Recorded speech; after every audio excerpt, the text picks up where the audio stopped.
Let me ask you something. What do you think is the hottest smuggled item on the US-Mexico border right now? Something being flown across by drones? With seizure numbers skyrocketing? Can you guess what could possibly fit that description? Eggs. No, I'm not kidding. You heard me right. Eggs.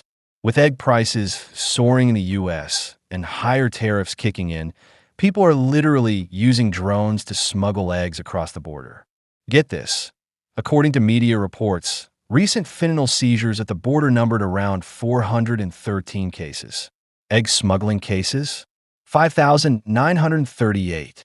Hey everyone, welcome back. I'm Milton, and today we're cracking open the untold story behind, well, eggs. Now, in the world of eggs, which has seen its share of drama and price swings over the years, there's one brand that really stands out. You've probably seen it. It's usually the priciest one on the shelf, often costing several times more than its neighbors. It's all over social media, plastered with labels like organic, humane, lifestyle. I'm talking about today's main character, VITL Farms. And here's where it gets really interesting. VITL Farms was only founded in 2007. Back then, the egg market wasn't exactly a wide-open opportunity. It was a red ocean, fiercely competitive, dominated by massive companies, totally cutthroat. Now, those of you with a sharp sense for business and investing know, try and build a new company from scratch in that kind of market, the difficulty level is off the charts. We're talking hell mode startup. So, let's switch things up today. Imagine it's 2007, and imagine the person with that dream, that I want to make better eggs dream, is you. Before your passion drives you to mortgage your house and pour your life savings into this, what homework must you do? You'd be asking yourself a mountain of questions, wouldn't you? What are the real rules of the game in this egg market? Who are the big players lurking beneath the surface? How does the money actually flow? Who's making steady profits? And who's just hoping the tide doesn't go out? Those giants already dominating the market. What makes them so strong? And more importantly, can you find their weak spots? Back in 2007, were people really willing to pay a hefty premium for supposedly better eggs? Where's the actual opportunity? How many pitfalls are on this path? What are the biggest risks? And the absolutely crucial one, facing all this, how could you design a unique strategy, a path that might just let you break through and succeed? Feeling a bit overwhelmed? Yeah, it's a lot. But don't worry.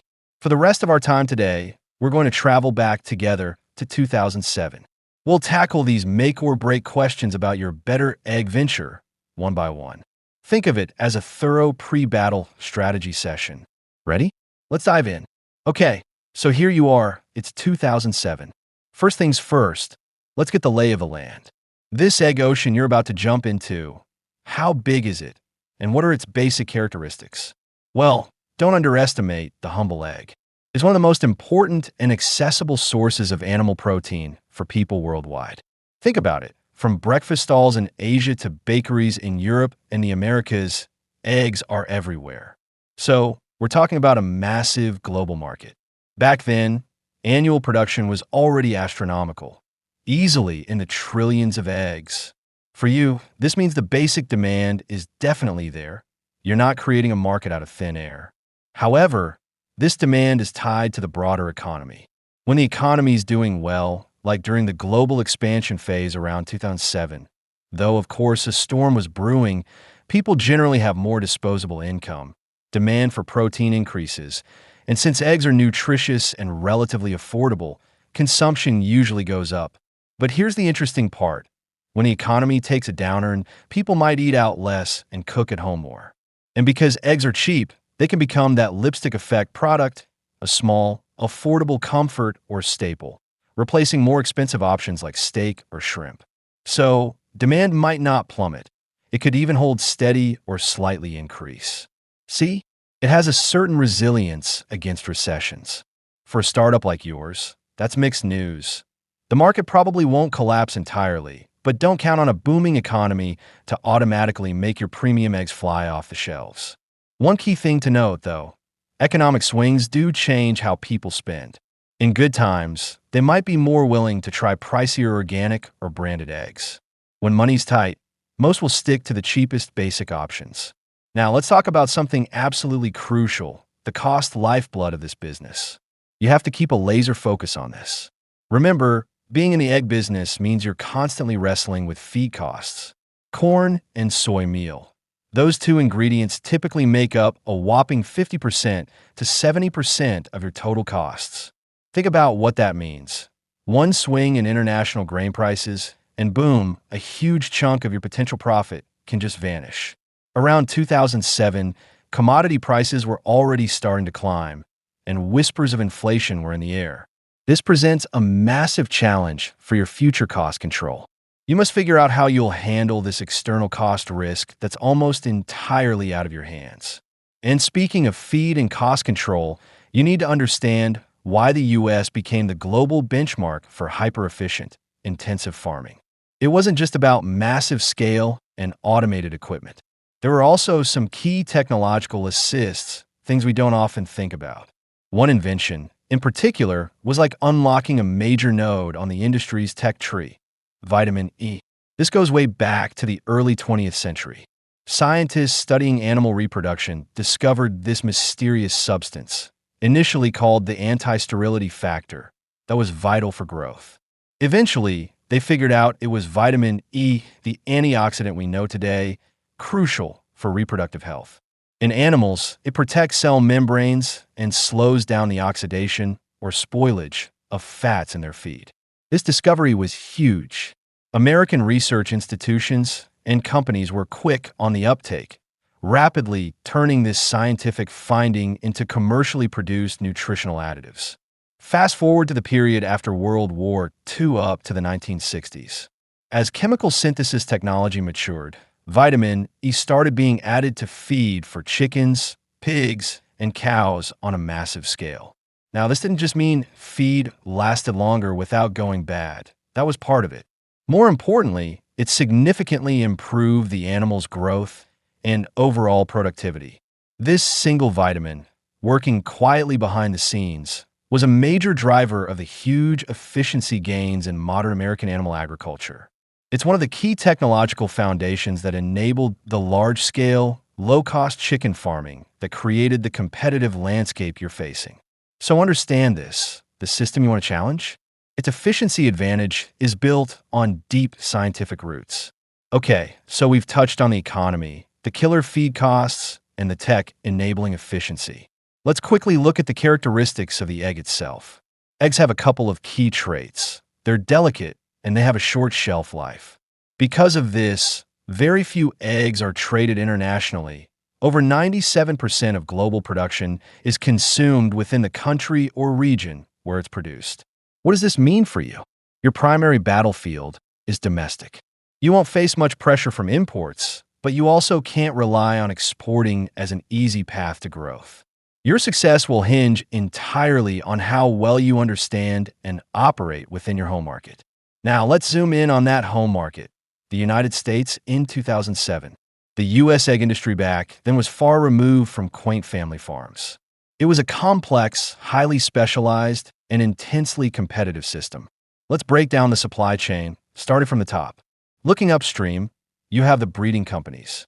There are only a handful of global giants, like Germany's EW Group or Hendrix Genetics from the Netherlands. They control the genetics for the most productive, highest-laying hens. Then there are the equipment suppliers providing automated housing, feeding systems, etc. Again, dominated by a few, mostly European companies. Because the technology barrier is high and there are few players in these segments, things are pretty consolidated. This means the prices for your chicks and equipment might be relatively stable, without insane fluctuations. But feed suppliers? That's a whole different ballgame. Yes, you have major international grain traders like Cargill and ADM involved, and many large egg operations even have their own feed mills to try and control costs. But don't forget the core issue. The main ingredients are commodities, corn, and soybeans. And the prices for those things? They jump all over the place. They're heavily influenced by the global economy, geopolitical conflicts, even U.S. Federal Reserve monetary policy. This makes feed the biggest and most unpredictable variable, frankly, a potential time bomb in your cost structure. So, looking upstream in 2007, your choices are limited The technological and capital hurdles are high, and you have to be constantly prepared to deal with those potentially crippling swings in feed costs. Next, let's dive into the midstream, the heart of the operation, but often the toughest part: egg farming itself. Imagine being an egg farmer back then. You're constantly squeezed. From above, you're dealing with those roller coaster feed costs we talked about. From the outside, you're exposed to the ups and downs of the economy and sudden shocks like outbreaks of avian flu. But here's something even more challenging. There's a built-in time lag in this business. From the moment you decide to add more chicks to your flock until they actually grow up and start laying eggs consistently. That takes several months. This means the decisions you make based on today's market conditions won't actually affect supply until much later, by which time the market could have completely changed. Think about it. When the market's hot, everyone rushes to expand production. But months later, that leads to a glut and prices crash. Then, when the market's bad, everyone cuts back drastically, leading to shortages and soaring prices down the line. This severe delay in market response acts like cracking a whip. Small changes at one end get magnified further down the line. It's called the bullwhip effect, and it makes supply and demand imbalances almost constant in the egg market. Prices jump up and down like crazy, making life incredibly difficult for the farmers caught in the middle. All right, finally, let's look downstream. How do the eggs actually get to the consumer? In the US, the answer is overwhelmingly through major retail channels. Think big chain supermarkets. Walmart, Kroger, Costco. They're the absolute gatekeepers. These massive chains, with their unified branding, standardized operations, and nationwide reach, control something like 85% to 90% of the entire grocery market share. Those smaller, independent neighborhood grocery stores we might remember from growing up, they're left scrambling for maybe 10 to 15% of the pie. Now, these retail giants have immense bargaining power, and they're very demanding of their suppliers. They need huge volumes, delivered consistently, meeting strict standards, all at a competitive price. What does this mean for egg suppliers like you? It means you also have to be large-scale and highly efficient. If you're just a small family farm with an unpredictable supply and maybe inconsistent quality, you basically can't even get a foot in the door with these major retailers. You just can't meet their purchasing requirements. So, let's put it all together. Looking back at 2007, do you see the picture emerging? The reason the egg farming industry became so highly concentrated is because it was being squeezed from all sides. From upstream, unpredictable, volatile costs, especially feed. Within the industry, the built-in cycle of boom and bust thanks to the time lag. From downstream, immense pressure from powerful and demanding retail channels. Combine these forces, and the result was that in the US, the vast majority of eggs, some estimate 90% to 95%, came from huge, industrialized, factory-style farms. The space left for small family farms, or for a new player like you, looked incredibly, incredibly tight. Now, after painting that rather challenging picture, let's touch on one small, but potentially important, shift happening on the consumer side back then. While most people were still buying standard, cheap, conventional cage-laid eggs, concepts like organic and cage-free were starting to pop up, especially in higher-end grocery stores. It was definitely still a niche, a small fraction of the market, but perhaps, just perhaps, this was the seed of change. Maybe this was the starting point for your better egg story. Let's just quickly sum up your situation in 2007. You're looking at entering a massive, but mature, market that's highly sensitive to costs. It's dominated by giants, both upstream suppliers and downstream retailers. It's already heavily concentrated. The traditional way of doing business involves high risks and thin margins. Your only real glimmer of hope seems to be capturing that small, emerging demand from consumers looking for something better. Okay, now that we have a clearer picture of the market landscape, let's talk about the bottom line: money. Is there actually good money to be made in this industry? And where are the biggest financial risks? Well, think back to the upstream players, the feed companies, the breeding companies. Their life is generally a bit easier, wouldn't you say? Why? Because they offer products with high technical value, like high-yield chicks or specialized feed formulas, or huge scale advantages. They don't struggle to find buyers. Often, they operate on long-term contracts or cost-plus pricing models, which helps stabilize their profits. But what about the downstream retail supermarkets? You might think, selling so many eggs, they must be making a killing, right? Well, the reality might surprise you.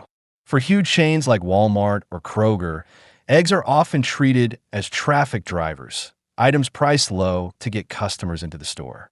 So, they usually operate on a thin margin, high volume strategy for eggs. Their gross profit margin on eggs typically isn't very high to begin with.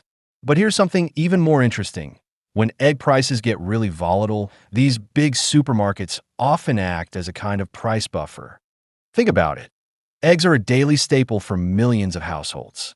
Customers are extremely sensitive to their price. Even a small increase can cause grumbling. So, when wholesale egg prices shoot up because of things like avian flu or soaring feed costs, the supermarkets are often hesitant or unwilling to pass that entire price hike onto the end consumer immediately. Their retail price increase is usually less than the wholesale price increase. What does that mean? It means the supermarkets actively squeeze their own profit margins, sometimes even selling eggs at a loss in extreme cases, just to keep customer traffic steady. They can't afford to scare customers away over the price of eggs. Of course, this also means that during these price spike periods, if the midstream egg farmers can manage to absorb the higher costs, they might actually capture the largest share of any profit increase. But, and this is a huge but, this buffering effect usually only works one way. When egg prices turn around and start plummeting, the supermarkets aren't going to cushion your fall. They'll use their massive bargaining power to push their purchase prices down as fast as possible, protecting or even expanding their own profit margins. In this scenario, the ones left holding the bag, taking the biggest losses, and getting crushed by the cycle, that's usually those midstream chicken farms and farmers we've been talking about. So now the picture becomes much clearer, doesn't it? The segment truly riding the profit roller coaster and carrying the most market risk is the middle part, egg farming. Your income depends directly on the farm gate egg price, which changes like the weather. Meanwhile, your main cost, feed, is dictated by the even more volatile and uncontrollable upstream commodity markets. Squeezed between these two forces, your profit margin becomes incredibly fragile and unstable. There's a common metric in the industry called the feed conversion ratio, used to gauge how well you're doing financially. Simply put, it's the amount of feed consumed to produce a unit weight of eggs. If this ratio is low, you make money. If it's high, you lose money. How much profit can you actually pocket per chicken? It might look decent when times are good, but when the market turns sour, losing money to the point where you have to cull hens that are still laying. That's an all too common and brutal reality in this business. And there's another curse in this industry, the egg cycle. It's similar to the well-known pork cycle, but can move even faster. Basically, it goes like this. Prices rise, profits look good, everyone rushes in, expands their flocks, orders more chicks. Months later, new hens start laying, the market gets flooded with eggs.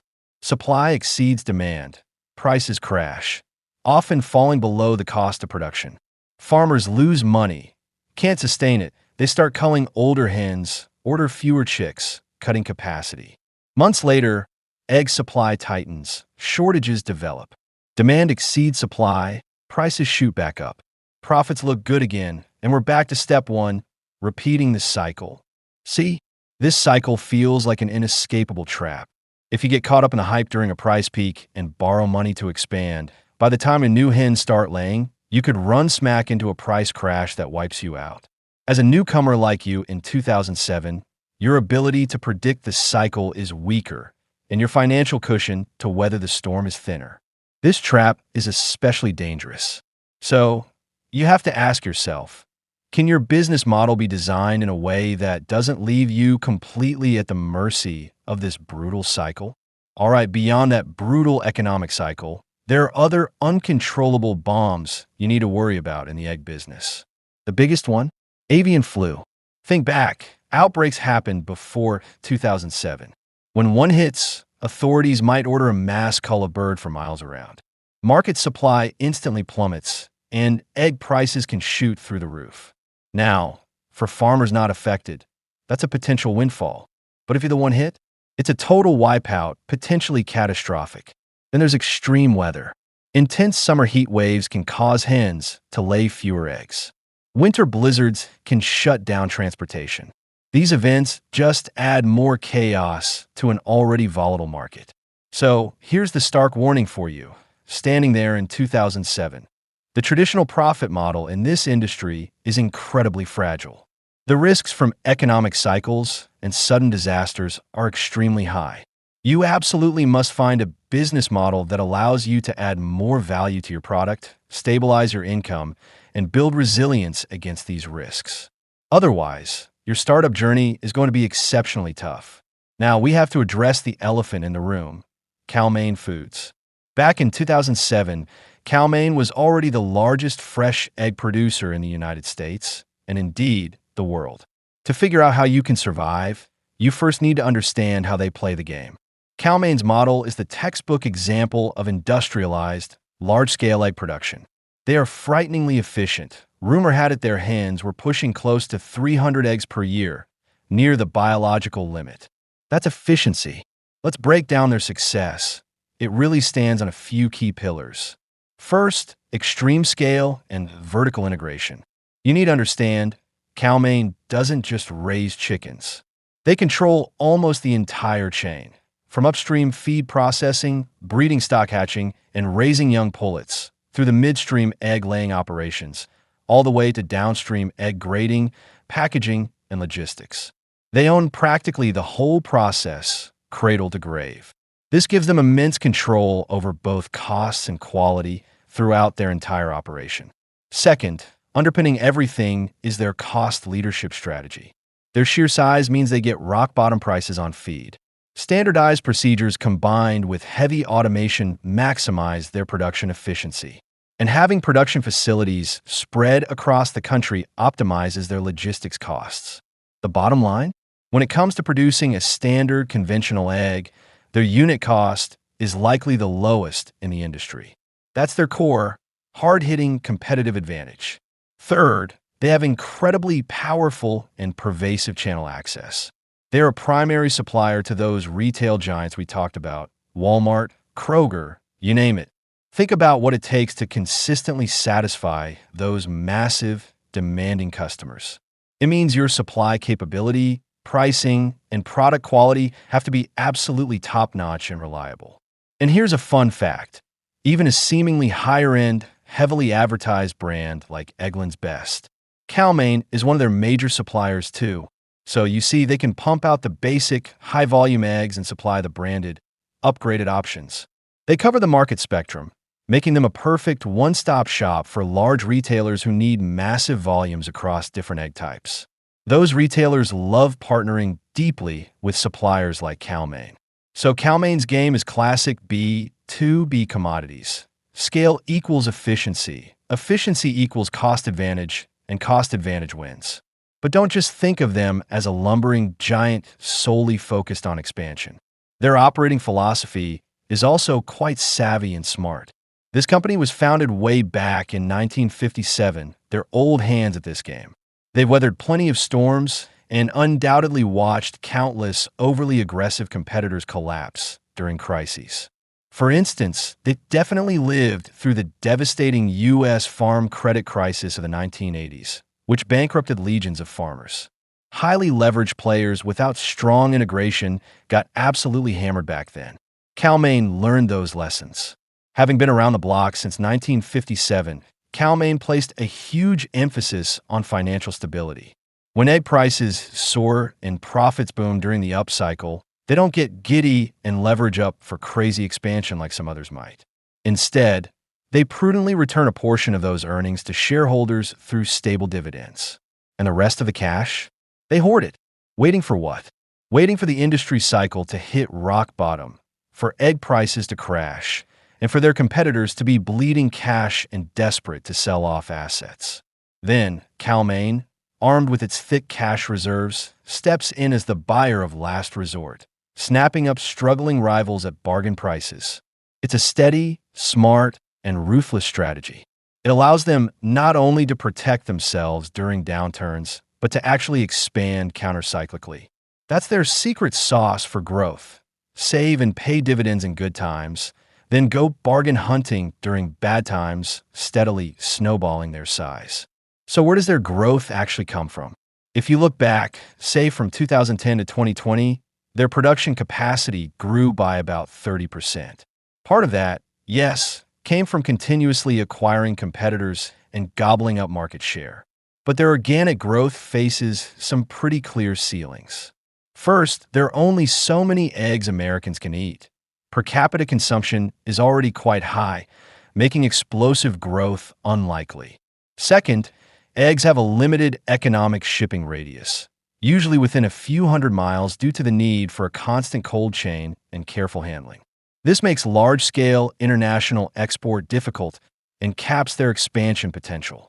So for you, standing there in 2007, you should now have a much clearer, multidimensional view of your main competitor, Cal-Maine. They aren't just huge, efficient, and low-cost. They're also deeply experienced, financially sound, and strategically pragmatic. On the battlefield, they dominate, the one defined by scale and cost. Trying to compete head-on by matching their price or scale, that's basically like throwing an egg at a rock. You must find a completely different way to play the game. Now, after hearing all this analysis, you might be feeling a bit discouraged. Giant competitors, vicious cycles, paper-thin margins. This egg business sounds like hard mode set within hard mode.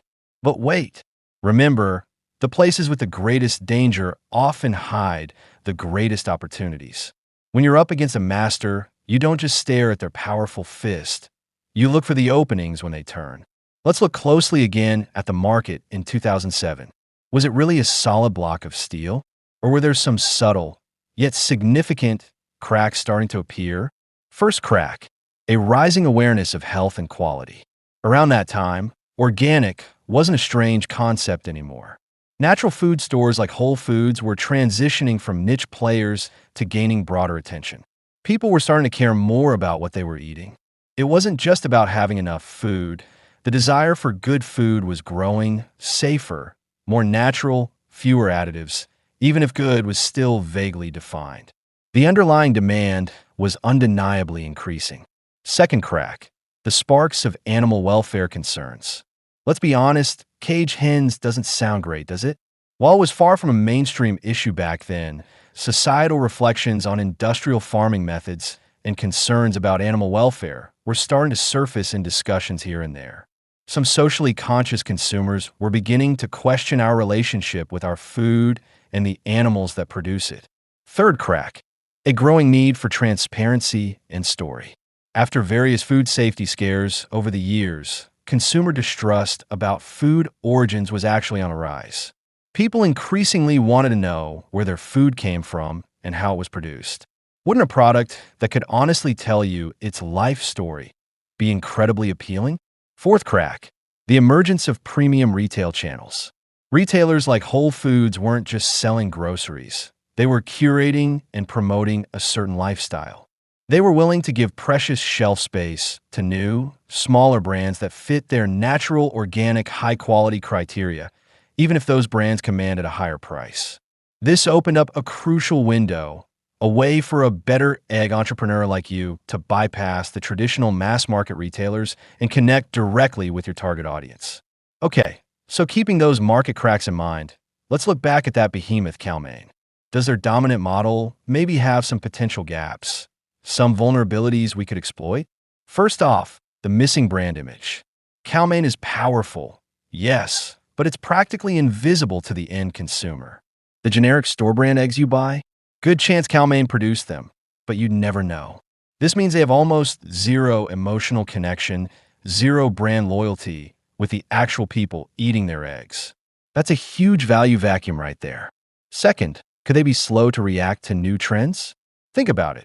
Such a massive, highly optimized industrial system.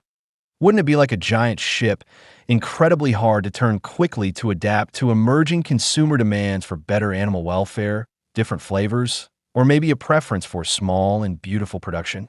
Could their relentless focus on cost make them unwilling or unable to effectively serve niche markets willing to pay a high premium for better? Third, the original sin of the industrial model itself. In a social climate increasingly focused on food ethics, the very label factory farming could become a negative asset, a liability. Now, let's put these pieces together: the cracks emerging in the market and the potential gaps in the giant's armor. See what I'm getting at? The mainstream market, focused on low price and convenience, still firmly belongs to Cal-Maine and companies like them. But on the edges of that market, a new group of consumers is starting to form. They tend to be younger, maybe more educated. They're less sensitive to price, but they have much higher demands when it comes to health, quality, ethics, and transparency. They might not be huge in number yet, but they have significant purchasing power, and their needs aren't being fully met by the existing players. This right here is the potential structural opportunity you could seize. The target customer for your better eggs is starting to come into focus. Your strategy should be precisely about serving the niche market that Cal-Maine can't serve, won't serve, or simply isn't good at serving. Okay, so if we've found this potential opportunity, what exactly makes your better egg truly better? Is just being cage-free enough? Or organic? Let's think this through from that 2007 perspective. How about organic? By 2007, organic eggs already had some market presence. But the standards back then mainly focused on the feed used and the absence of antibiotics. It addressed some health concerns, sure, but in terms of animal welfare, the improvement might have been limited. Organic chickens could still be packed pretty tightly indoors. Plus, organic certification is expensive, and it's something the big companies could, and eventually did, adopt relatively easily. So, organic alone might not build a deep enough competitive moat for you. What about cage-free then? This concept felt a bit fresher back in 2007, directly responding to the criticism of battery cages. But the standard for cage-free was actually quite broad. Often, it just meant the birds were moved from cages into a crowded indoor barn, still potentially never seeing sunlight or stepping on grass. The perceived value and differentiation might not have been strong enough to justify a significant price premium. And critically, it seemed relatively easy for the big players to replicate quickly, which, looking ahead, is exactly what Cal-Maine and others eventually did on a massive scale. All right, so if organic and cage-free might not be enough on their own to give you a strong, defensible edge back in 2007, is there a standard that could truly deliver on health and safety needs, while also going all in on animal welfare and the natural concept, creating the strongest possible differentiation? Let me introduce you to, or perhaps strongly recommend you consider, the concept of pasture-raised. Now, this isn't just some vague notion of free-range chickens wandering about. True pasture-raised, as later defined and promoted by companies like VITL Farms, comes with incredibly strict, quantifiable standards. First, space. Every single hen must have access to at least 108 square feet of outdoor pasture. What does that even look like? Imagine a standard basketball court. That's roughly 4,700 square feet. Under this standard, you could only have about 40-something hens roaming on that entire space. It's a completely different universe compared to the packed conditions of caged hens, or even many standard cage-free barns. Second, freedom. The hens must be able to go in and out of their barns freely, allowing them to roam on actual pasture, eating grass, foraging for bugs, sunbathing, taking dust baths, essentially living like chickens are naturally inclined to live. Third, high standards of care. This usually goes hand in hand with other welfare-focused practices like using non-GMO feed, no antibiotics ever, and often no painful beak trimming. Now, why might this standard be your best bet back in 2007? First reason, maximum differentiation. This standard pushes the animal welfare and natural farming aspects to the absolute limit. It creates the sharpest possible contrast with industrial cage systems. Consumers can instantly picture that idyllic pastoral scene. It's a powerful image. Second, a compelling story. Letting chickens run free on pasture That image itself is incredibly potent and easy to communicate. It's perfect raw material for building a brand story and forging an emotional connection with customers. Third, a difficult-to-copy barrier. Actually meeting these standards requires a lot of land and much more complex hands-on management compared to high-density factory farming. For the giant corporations optimized for industrial efficiency, imitating this model is incredibly costly and operationally challenging. This buys you a precious window of time to build your brand and establish yourself. Fourth, justification for a high premium. Such incredibly high standards naturally mean higher production costs. But crucially, they also provide the strongest possible justification for charging a significant price premium for your eggs. It makes the "you get what you pay for" argument much more tangible and believable for consumers. Okay, so standing there in 2007, it seems like pasture-raised might just be the strategic high ground you need to capture, the key to making your better eggs truly stand out. So, assuming you lock onto this core positioning, how do you actually build the blueprint for your business empire around it? That's the critical next step we need to design. Your core strategy, your business model, the operational backbone to support it, and of course, how you're actually going to sell these eggs. First, your core strategy. You have to be crystal clear about this from the get-go. You're not just selling eggs, you are selling value and trust. Your core approach absolutely cannot be about competing with Cal-Maine on cost. It has to be brand first, value-driven. You need to declare loudly to the market, we offer more than just a source of protein. We offer a trustworthy food choice that meets high ethical standards and, just maybe, tastes better too. From day one, your brand must be relentlessly associated with high quality, high standards, and high transparency. So, how do you actually do that? 1. That rigorous, pasture-raised standard. That's your gold standard, your non-negotiable foundation. You have to be absolutely committed to it. It's the bedrock of your entire story. 2. Transparency is your best marketing tool. Think about it. Back in 2007, imagine if customers could go to your website and see exactly which farm their carton of eggs came from. Maybe even see photos or short clips of the hens happily roaming on green pasture. The impact, the trust that builds? That would be absolutely game-changing, a dimensionality reduction strike against faceless industrial eggs. 3. You need to be a storyteller. Your brand can't be cold and corporate. Tell the stories of your farms, the hens, maybe even your personal story of why you started this whole thing. Make people feel that buying your eggs isn't just eating. It's supporting an idea, a movement, a better way of doing things. So, stop thinking of yourself as just an egg producer. Picture yourself as the Whole Foods of eggs.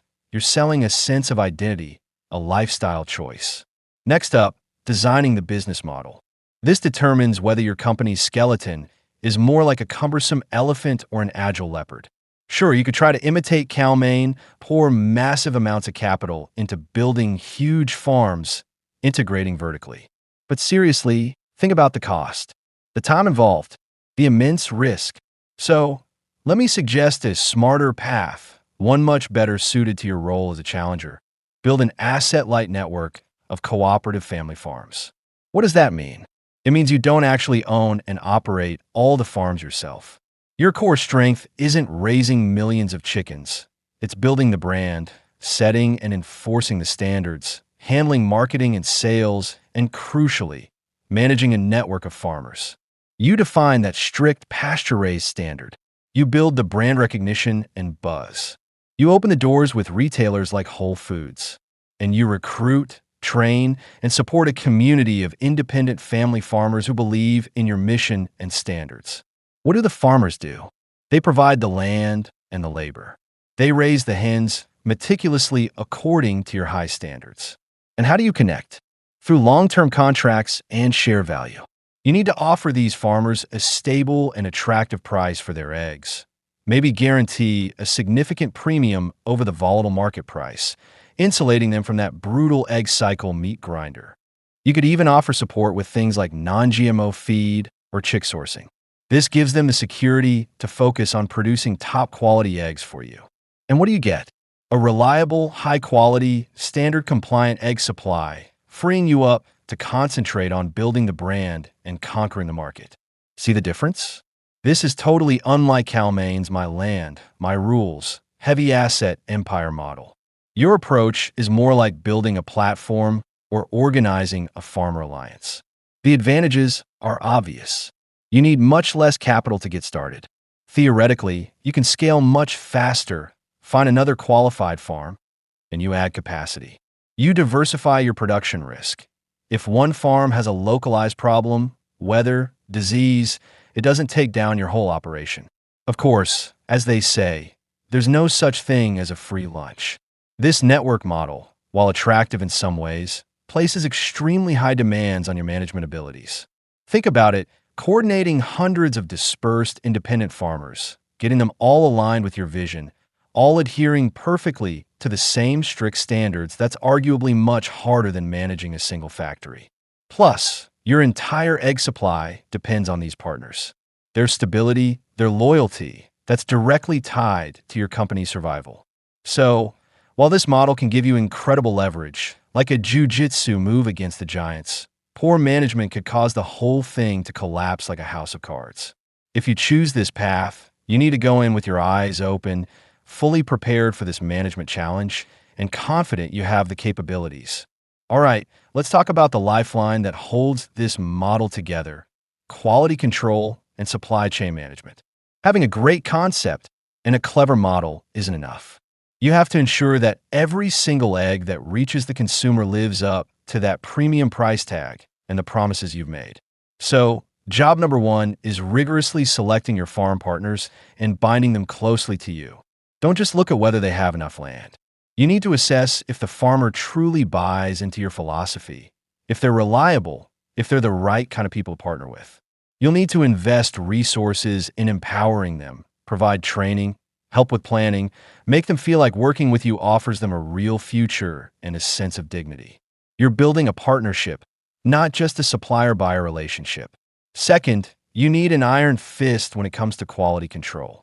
Once the standards are set, they must be strictly enforced and audited. This means regular farm visits, using every method you can think of, requiring detailed records, photos, maybe even exploring future technologies to ensure standards aren't compromised. And you have to be tough on non-compliance. Issue warnings, and if necessary, cut ties with farms that don't meet the standard. You absolutely cannot afford to be lenient here. One bad egg incident could destroy your entire brand reputation. Third, meticulous supply chain orchestration. Even though your eggs are coming from many different farms, they need to arrive at the consumer looking and feeling consistent in quality. This likely means setting up regional collection and processing centers for washing, grading, and packaging. Then there's the logistics puzzle. How do you efficiently collect eggs from all these scattered farms while maintaining freshness and keeping costs under control? You'll need to become a kind of logistics master scheduler, planning routes, managing the cold chain vigilantly, and using data effectively to forecast production and optimize pickups. The bottom line here? If you, back in 2007, choose this asset-light network path, you can't be a hands-off manager. You need to achieve excellence in the soft stuff: standards, management, quality control, coordination. In many ways, this might be more challenging than just running a single, efficient factory.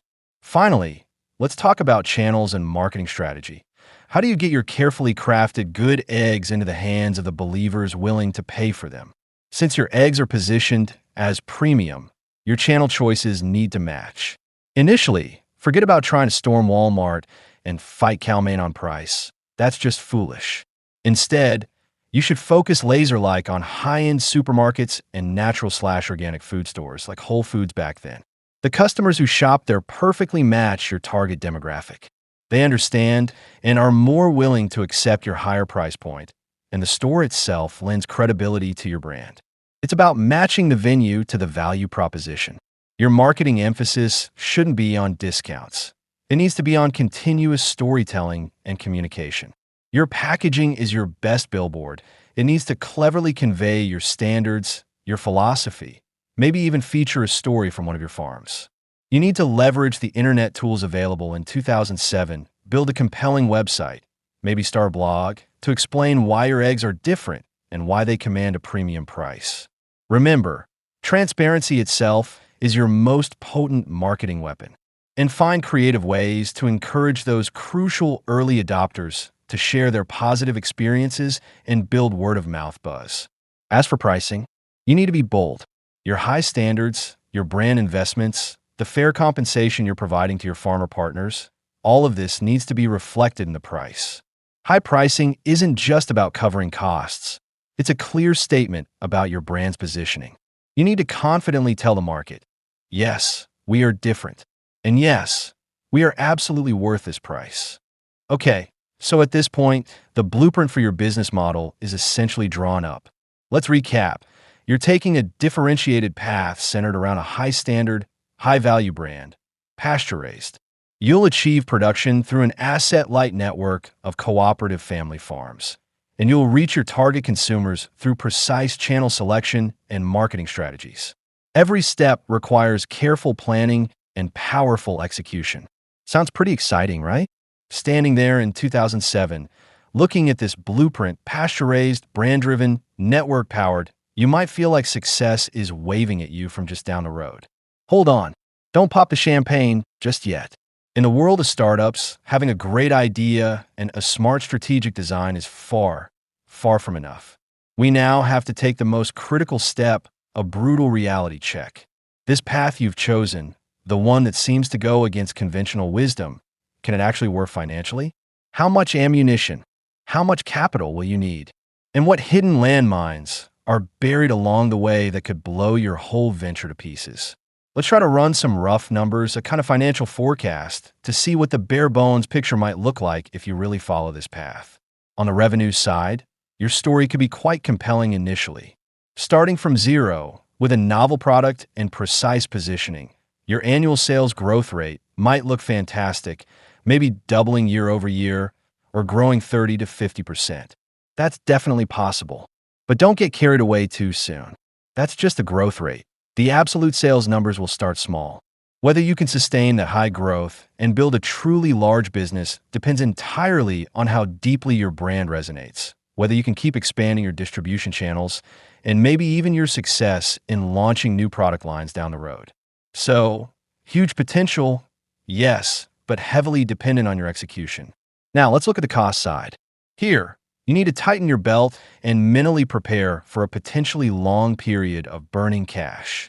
First, remember you have to treat your farmer partners well. Your purchase price for their eggs will generally need to be significantly higher than the market rate. That's essential to ensure they're willing and able to meet your demanding standards. That premium price is part of your brand's value. You can't skimp on it. But what might really hurt are your operating expenses, what's often called SG&A, selling, general, and administrative costs.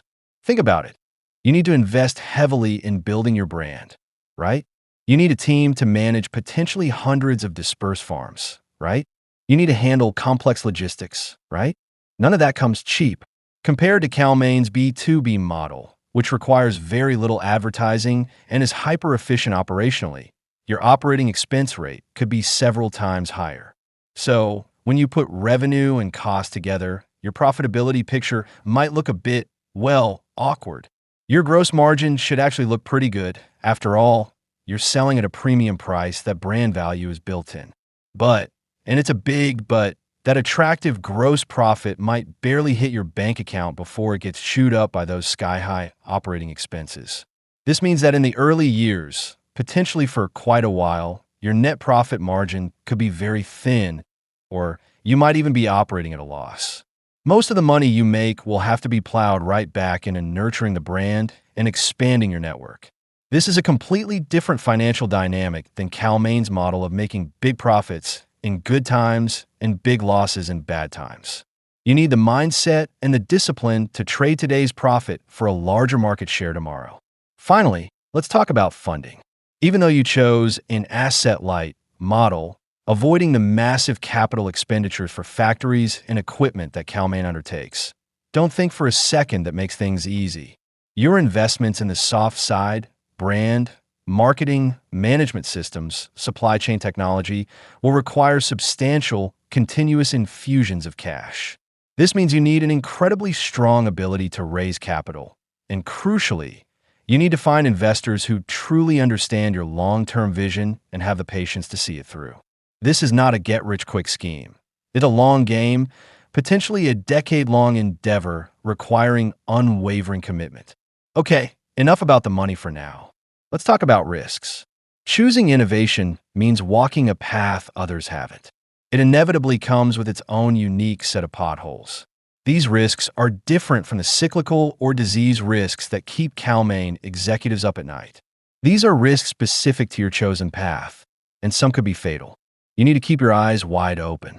The first, and arguably the biggest risk hanging over your head like a sword of Damocles, is a brand trust crisis. Remember, your entire business, your entire premium pricing power, is built on consumer trust in your high standards and ethical claims.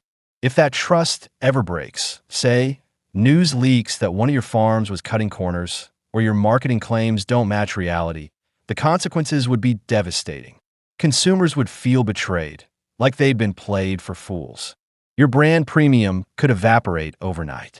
Trust is incredibly hard to build and tragically easy to destroy. Therefore, protecting your brand reputation must be the absolute, number one, non-negotiable priority for your company. This requires the strictest internal controls and robust crisis management capabilities from day one. The second major risk, the potential pitfalls within that cooperative farmer network you're so proud of.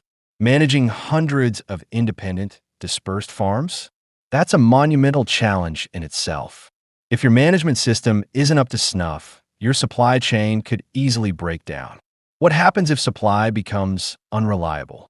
What if egg quality varies wildly from farm to farm? What if there's a logistics screw-up? What if a whole cluster of farms in a key region decides they don't want to work with you anymore? This network is your moat? Yes, but if not managed properly, a single broken thread could turn it into a spider web that drags you down. You'll need to invest immense energy in building, maintaining, and constantly optimizing this network. Third risk, growing pains. Let's say your brand takes off, orders pour in, and you need to rapidly expand production. That brings a whole new set of challenges. As your management scope explodes, can you still ensure every single farm meets the standard? Will your company culture get diluted? Could rapid growth lead to costs spiraling out of control? Many startups don't die in the harsh winter. They die in the seemingly bright spring because they couldn't handle the complexities of scaling up. You need planned, paced growth, not just chasing speed for speed's sake. Fourth risk, pressure from competition and imitation. Once you prove that this pasture-raised path is viable and profitable, do you think everyone else would just sit back and watch? Absolutely not. Imitators will pop up quickly. Other premium brands will try to steal your market share. And even giants like Cal-Maine might eventually react, leveraging their vast resources to launch similar sub-brands to compete directly with you. While it's hard for them to perfectly replicate your core model, they have deep pockets. You'll need relentless innovation and continuous efforts to deepen your competitive moat just to stay ahead. And finally, there's the challenge of market education and consumer sustainability.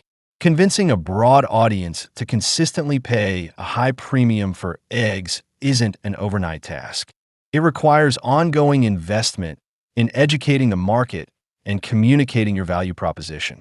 Furthermore, is this consumer enthusiasm just a fad? When the economy hits a rough patch, will consumers cut back on luxury items like your premium eggs first? You need to constantly innovate your products and brand storytelling to maintain that strong consumer appeal. So you see, choosing this innovative path back in 2007 essentially means you're trading the traditional egg industry's external cyclical risks for a different set of internal risks tied to operational execution and brand maintenance. It doesn't mean smooth sailing. It's more like dancing on a cliff edge. It requires incredible skill, focus, and agility. You absolutely must build robust internal management systems, early warning mechanisms for risks, and the capacity to react swiftly and effectively to navigate this path that's both full of promise and riddled with thorns. Okay, deep breath. After all that intense analysis, simulation, and risk assessment we just went through for you, our hypothetical 2007 founder, you might still have one ultimate question lingering in your mind. This path sounds incredibly difficult, fraught with peril. Can it actually succeed? Or is this just a theoretical fantasy? That is an excellent question. And to give you a bit more confidence, let's indulge in a little peek into the future, a spoiler alert, if you will. Let's fire up the time machine, fast forward more than a decade, and see what really happened to the company that actually implemented this exact pasture-raised, brand-driven, network-powered playbook we just designed. Let's look at the real-world trajectory of VITL Farms. The spoiler? Not only did this path work, it worked spectacularly well. VITL Farms didn't just survive the brutal market competition. It achieved remarkable high-speed growth. So now, let's pull out the magnifying glass. Let's examine the real-world performance of VITL Farms compared to its reference point, the industry giant Cal-Maine Foods, looking at key metrics. Let's use actual data to see if our analysis holds up, understand their development over the years, and pinpoint the fundamental differences between these two business models. Our core finding remains the same. These two companies represent two fundamentally different philosophies of survival and growth. VITL Farms practices a kind of brand alchemy, while Cal-Maine has mastered the scale equation. VITL Farms pours immense effort into brand building, focusing meticulously on details to make their promise tangible. Take their packaging, that distinctive black carton with bold red lettering. It immediately stands out on the shelf from generic eggs, conveying a premium feel. And right there on the box, they clearly print their core promise, 108 square feet outdoor space per hen, directly telling you why it costs more. It's not just the box. They even care deeply about the egg's appearance. They achieve vibrant, consistent yolk and shell colors through careful breed selection and by formulating feed that includes natural pigments, like extract from marigold flowers. You might think that's overkill, but imagine consistently getting eggs that look beautiful and uniform. Doesn't that subconsciously reinforce perceptions of high quality and trustworthiness? This visual consistency silently bolsters their premium, wholesome brand image. Of course, just having a great product isn't enough. People need to know about it. So, VITL Farms has also been quite savvy about collaborating with food bloggers and lifestyle influencers. Through these trusted voices, they effectively communicate both the premium look of their product and the compelling story behind their brand directly to their target audience. Okay, now let's get down to brass tacks and look at some real-world data. Let's see how the numbers speak for themselves. Take gross margin, which directly reflects the richness or profitability of sales. In its 2024 fiscal year, VITL Farms achieved a stunning 37.9%, and it's been relatively stable. That number is solid proof that consumers are willing to pay a premium for its brand promise. Now compare that to Cal-Maine. Their gross margin is a roller coaster. Yes, it hit a high of 38% in FY23 due to unusual market conditions, but then plummeted back down to 23.3% in FY24. That huge swing clearly shows its dependence on market prices, a classic case of feast or famine based on external factors. But high gross margins don't automatically mean easy profits. Let's look at the SG&A expense rate, selling, general, and administrative costs as a percentage of revenue. VITL Farms, investing heavily in building its brand and managing that complex cooperative farm network, saw this rate hit around 22.1%. And Cal-Maine, leveraging its massive scale and efficient B2B model, they kept its G&A tightly controlled at about 10.6%. What does this tell us? A significant chunk of VITL Farms' high gross profit is strategically reinvested right back into brand building and network operations. This spending is the necessary price they pay for their pricing power and customer loyalty. It's baked into their model. So, what about operational efficiency? Inventory turnover gives us a somewhat counterintuitive insight. You might expect the industrial giant Cal-Maine to be faster, but the data shows VITL Farms turning over its inventory 13.3 times a year, surprisingly faster than Cal-Maine's 9.1 times. This likely means VITL Farms products, though expensive, are really in high demand, flying off the shelves. It suggests excellent inventory management and demand forecasting, keeping products fresh and minimizing waste. Of course, Cal-Maine's 9.1 turnover is still a very respectable number given its enormous volume.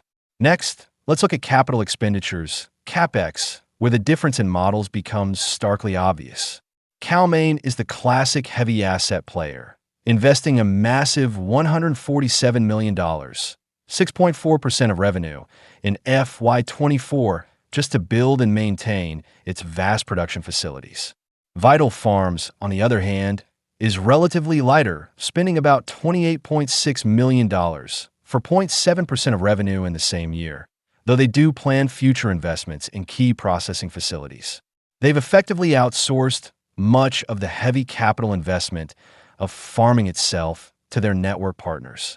Their growth relies more on brand pull and network expansion than on endlessly building new factories. Finally, let's look at what really demonstrates resilience: the ability to withstand risks and market cycles. Take the recent 2024 fiscal year, a challenging period where overall egg prices fell from previous highs. What happened? Cal-Maine's net profit plummeted by 63.3%. That's typical cyclical behavior. When a market sneezes, they catch a major cold. And VITL Farms? In the exact same tough market environment, their net profit soared by an incredible 108.8%. It was like night and day. This data powerfully demonstrates that VITL Farms' brand equity and loyal customer base build a strong cycle firewall, allowing them to show far greater resilience than their peers during market volatility. Plus, their dispersed network theoretically offers some buffer against localized disease outbreaks like avian flu. Cal-Maine unfortunately suffered significant losses from outbreaks at several large facilities last year, while VITL Farms, though not immune, was arguably better positioned to weather such localized hits. All right, let's piece together these blood and sweat numbers. The picture of VITL Farms becomes crystal clear: high gross margin, high SG&A, strategic investment, high inventory turnover, relatively light assets, strong anti-cyclicality. In Cal-Maine, volatile gross margin, low SG&A, operational efficiency, solid turnover, heavy assets, strong cyclicality. Now, I have to stress, us sitting here in 2007, being able to peek at data from over a decade later, that's like having God mode turned on. It's cheating. Real entrepreneurship is exponentially harder. You have to navigate through dense fog with incomplete information, trying to blaze a new trail. The challenges are immense. But regardless, the story of VITL Farms powerfully proves one thing: disruptive innovation is possible, even in the oldest, most basic, most fiercely competitive industries. The key to success often lies in stepping outside the traditional dimensions of competition. Don't just try to beat the giants at their own game, scale, and cost. Instead, find those overlooked points of value. Maybe it's consumer demand for ethics, transparency, health, or simply the feeling of buying something better. Then, build an innovative business model and use powerful brand communication to meet that need exceptionally well. Sometimes, building an emotional connection and shared values with your customers can be far more potent than just having the lowest price. Of course, Cal-Maine's success deserves immense respect too. The scale and efficiency they represent ensure that most people have access to affordable, safe eggs, a fundamental staple. That in itself provides enormous value to society. Perhaps the future holds a place for both models: extreme efficiency and extreme value, coexisting, complementing, and maybe even learning from each other. Okay, we spent a lot of time looking at how these companies operate. Now, let's switch perspectives and look at how investors, how the capital markets, might label and price these two very different companies. And here, we get into some really interesting, sometimes counterintuitive logic about valuation, especially when dealing with cyclical industries. Think about the price-to-earnings ratio, the P/E ratio. It's a common yardstick we use to gauge whether a stock seems expensive or cheap. Simply the stock price divided by the company's earnings per share. So, how different might the P/E ratios be for Vital Farms and Cal-Maine? Well, at times, Vital Farms might trade at a P/E ratio of around 28, maybe even higher. And Cal-Maine, it might hover around just 5, looking like an absolute bargain basement deal. The big question is, they both sell eggs, so why on earth is there such a massive difference in their P/E ratios? For Vital Farms, the market's logic is relatively straightforward. Investors likely view it more as a consumer brand company because it commands a brand premium and its gross margins are high and relatively stable, nearly 38% in FY24 as we discussed. The market is willing to pay a higher price, a higher multiple for its perceived brand moat and future growth potential. It gets valued more like a fast-growing consumer goods company or even a tech stock. But that 5x P/E ratio for Cal-Maine, you need to be extremely careful. For cyclical companies like Cal-Maine, whose profits soar and crash along with commodity prices like eggs, a low P/E ratio is often not a bargain. It's a trap. Does that sound counterintuitive? We usually think buying stocks with low valuations is safer, right? But investing legends like Peter Lynch warned us long ago. In cyclical industries, the lowest P/E ratios often appear precisely when the industry is booming and the company's profits are at their absolute peak. Think it through. Egg prices are sky high. Cal-Maine is making record profits, so its earnings per share is huge. Even if the stock price has gone up, when you divide it by that massive, the resulting P/E ratio looks incredibly low, say 5x. You look at that and think, wow, 5 times earnings?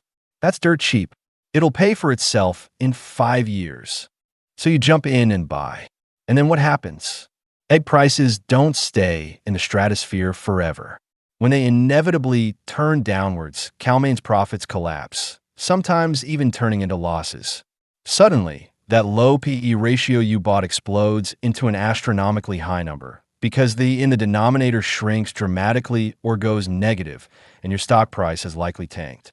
You've fallen right into the classic cyclical value trap.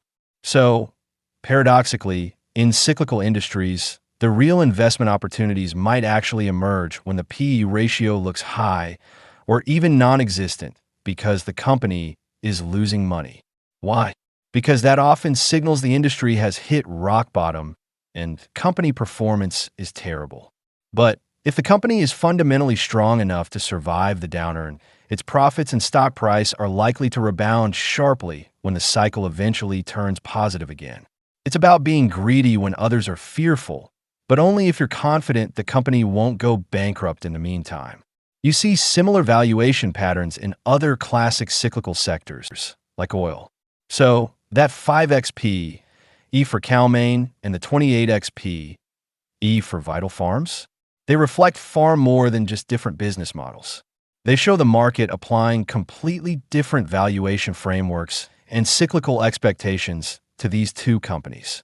Understanding that fundamental difference is absolutely crucial if you want to clearly assess their investment value. Okay, let's pick back up on that final point.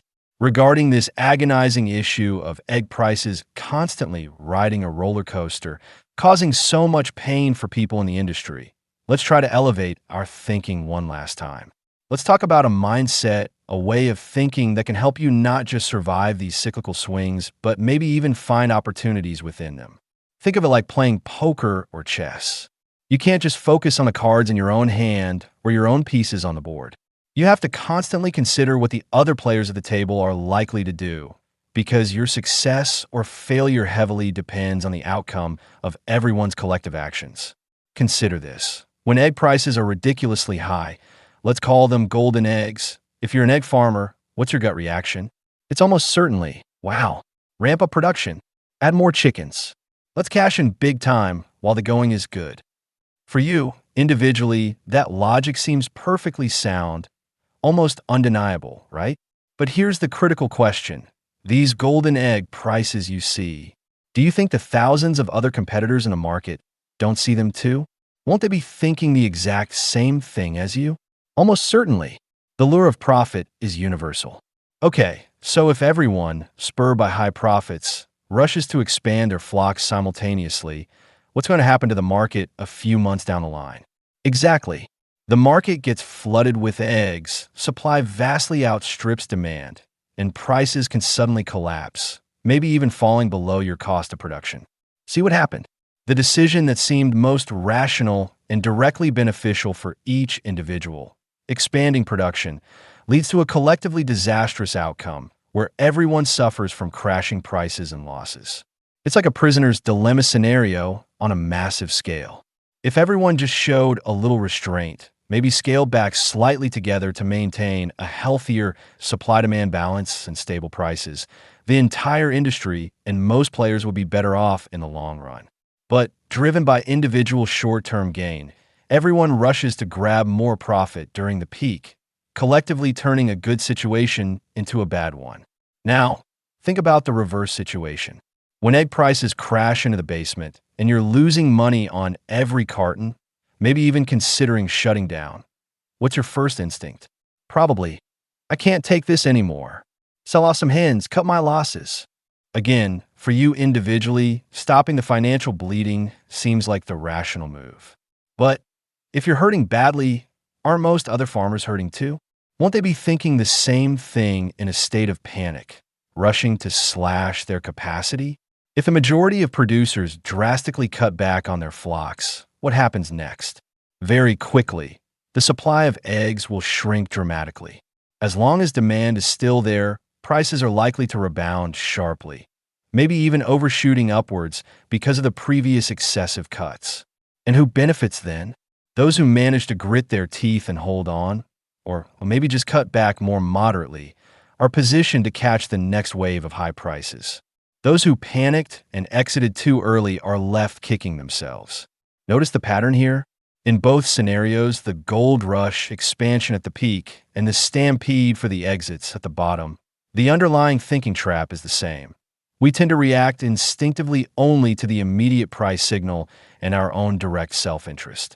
We often fail to consider that when thousands of other yous react the exact same way based on the same signal, that collective behavior itself fundamentally alters the future market direction, often leading to an outcome completely opposite to what we initially expected. So, how can this understanding help us make better decisions? The key is to stop being just a passive pawn reacting to the current market signal. You need to try and elevate your perspective to that of a chess player, looking at the entire board. Don't just focus on your own farm and today's egg price. Lift your head up, look around, and think one step ahead. Ask yourself, what's the general mood or sentiment among other players right now? Are they euphoric and hyped up, or are they depressed and ready to give up? Based on current prices and that prevailing mood, what collective action are they most likely to take? Massive expansion or panic contraction? And crucially, if most players do act that way, where is the market most likely headed in the next few months or the next half year? Understanding this allows you to make more forward-looking decisions, rather than just being swept along by the market's current mania or despair. For example, when everyone else is getting carried away by high prices and frantically adding capacity, maybe you maintain a degree of calm and caution. Sure, capitalize on the good times somewhat, but control your expansion pace, manage your debt carefully, and maybe use the profits to build up cash reserves, prepare for the inevitable price winter. Perhaps lock in some profits with longer-term contracts. Conversely, when the market is devastated, despair is everywhere, and everyone is panic selling assets. If your own independent analysis suggests long-term demand is still sound, and your costs are under control enough to weather the losses for a while, then maybe you don't need to be quite so pessimistic. While others are fleeing in terror, you might even consider cautiously, with risk management paramount, if there are opportunities to position yourself at low cost for the next cyclical recovery. Essentially, it boils down to overcoming the instinct to only see what's right in front of you, to only calculate your own immediate benefit. You need to add a layer of anticipating group behavior and its ripple effects. This requires a deeper understanding of the industry, broader information gathering, and importantly, a degree of counterintuitive independent thought and strategic patience. This is likely a key reason why seasoned players like Cal-Maine manage to navigate through the cycles decade after decade. And it's perhaps the most crucial mental tool we wanted to leave you with today from all this analysis. Look a little further ahead, think a little deeper, and maybe you can find your path where others get lost. All right, that brings us to the end of today's deep dive. We've journeyed back to 2007, explored the challenges and opportunities in the egg industry, witnessed how VITL farms potentially used brand alchemy to turn a commodity into gold, and contrasted that with the formidable scale equation mastered by the industry giant Cal-Maine. Now it's your turn. What are your thoughts on these different strategies? Which approach resonates more with you? Please share your comments down below. We genuinely want to hear from you. If you found this analysis valuable, please hit that like button and share it, so more curious minds can join our discussions. And finally, if you haven't already, make sure to click subscribe, turn on that notification bell. We've got many more deep dive breakdowns of fascinating business cases coming your way that you won't want to miss. Thank you all so much for watching and participating today. I'm Milton, and I'll see you in the next one.